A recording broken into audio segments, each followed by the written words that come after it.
Galletita Cultural de Naropo. Buenos días otra vez a nuestros muy amables seguidores que semana con semana nos acompañan en nuestros ya clásicos paseos patiperrescos por toda la Ciudad de México. El día de hoy estamos en la colonia Juárez, una colonia llena de historia, al centro de la Ciudad de México. Nos encontramos en el cruce de las calles Morelos y Bucareli. Bucareli es esta avenida histórica que originalmente era una de las principales de la Ciudad de México y por la cual caminó el presidente Benito Juárez. Pero ese no es el motivo de la visita a este sitio el día de hoy. Venimos a conocer un lugar lleno de historia y de tradición y que guarda en su interior múltiples historias artísticas, políticas y culturales, no nada más a nivel nacional, sino a nivel mundial. Venimos a conocer nada más y nada menos que el famosísimo Café La Habana y todos los secretos que guarda en su interior. ¿Por qué Café La Habana? ¿Por qué en este lugar? ¿Y cuáles son esas historias? Es lo que venimos a conocer el día de hoy. Acompáñenos y esperemos que, como nosotros, disfruten tanto el desayuno como la galleta cultural. Bienvenidos de nueva cuenta al Café La Habana.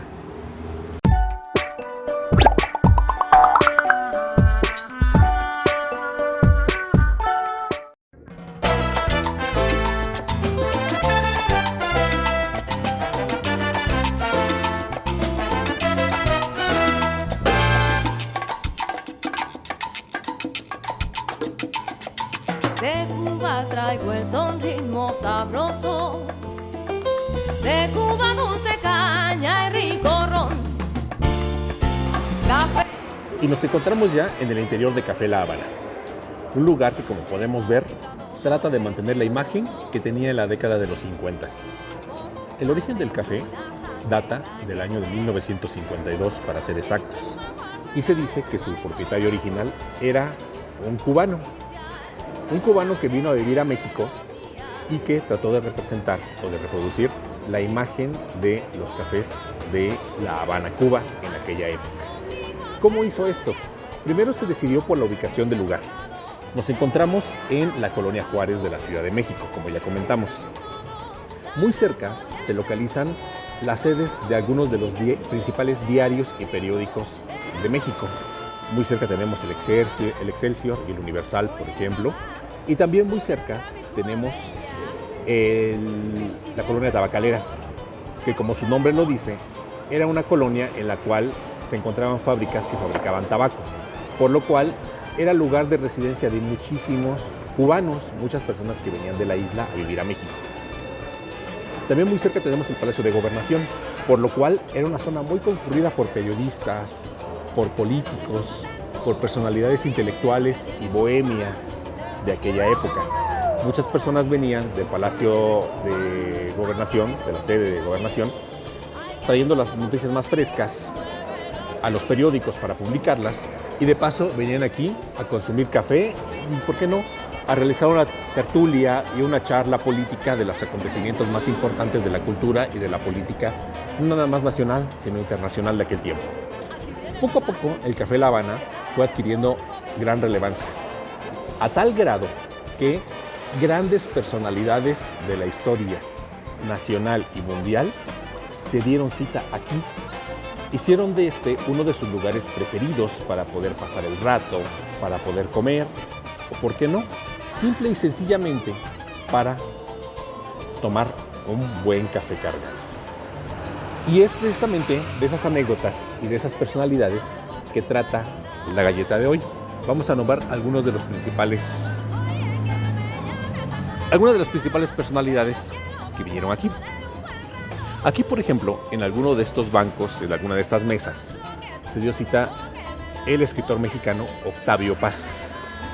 Octavio Paz fue el primer mexicano y el único hasta ahora en ganar el Premio Nobel de Literatura por sus escritos filosóficos y sociales acerca del pensamiento y de la estructura social del mexicano. Su obra más reconocida es El laberinto de la soledad, clásico de la literatura mexicana y que actualmente forma parte de la cultura tradicional de este país. Pero no fue solamente Octavio Paz el único premio Nobel de literatura que se dio cita en este lugar. Yo no sé si existe algún otro café en el mundo que haya albergado a 2 premios Nobel de literatura. Probablemente en París lo haya, pero se da el caso de que en este lugar, Gabriel García Márquez, premio Nobel de literatura colombiano, se daba cita también para probar el café y desayunar cada mañana. Gabriel García Márquez, como todos saben, es el autor de infinidad de novelas muy laureadas y muy reconocidas a nivel mundial. Las más destacadas son, por ejemplo, Crónica de una muerte anunciada, El coronel no tiene quien le escriba, Del amor y otros pecados, El amor en tiempos del cólera y su obra cumbre, 100 años de soledad. De hecho, Gabriel García Márquez estableció, o se comenta, que escribió esa última novela, 100 años de soledad, algunos de sus pasajes, aquí, en este mismo lugar. En aquel tiempo, Gabriel García Márquez vivía aquí en México. Antes de ir a terminar su novela en París, escribió muchos de los capítulos de ella en la Ciudad de México. En algunos lugares he leído incluso que enfrente del reloj que está en la barra, acostumbraba él pedir su café y ahí mismo hojeaba sus escritos y sus manuscritos de los borradores y de los bocetos que tenía de los capítulos que iba escribiendo cada día. Así que es emocionante pensar que en esa misma barra, o en esta misma mesa, o en aquella que está enfrente, tal vez Gabriel García Márquez escribió alguno de esos capítulos de 100 años de soledad. Y de hecho es curioso mencionar que en esa misma novela creó un personaje mexicano. En algún capítulo de Gabriel García Márquez se menciona la existencia de un personaje llamado Lorenzo Gavilán, que ejercía un cargo, o que según la novela había sido general de la Revolución Mexicana y que estaba exiliado en Macondo, el pueblo donde se da toda la trama de 100 años de soledad. La esencia del lugar es tal que no únicamente grandes escritores y personalidades del arte se dieron cita aquí. El Café La Habana atrajo la atención de personalidades políticas, siendo las más relevantes las del Che Guevara y Fidel Castro. Como podemos recordar, Fidel Castro era un disidente cubano que fue expulsado de la isla una vez que en el gobierno llegó Fulgencio Batista, el dictador. Fidel Castro se exilió en México y desde aquí planeaba incursionar nuevamente a la isla buscando su independencia. Aquí conoció a Ernesto el Che Guevara, un argentino idealista que ya había viajado por grandes partes del continente, estudiando y reconociendo la forma de vida de todos los latinoamericanos y entendiendo las razones de las desigualdades sociales. Se conocieron, ambos hicieron clic al inicio. De hecho, Fidel Castro vivía aquí muy cerca, en la colonia tabacalera, muy cerca del Monumento a la Revolución. Pronto se hicieron amigos, se hicieron prácticamente compadres, y era tal el idealismo revolucionario de ambos que pronto hicieron clic, compartieron ideas, pensamientos, y en este mismo lugar se reunían ambos, el Che Guevara y Fidel Castro, para hablar de la idea de liberar a Cuba.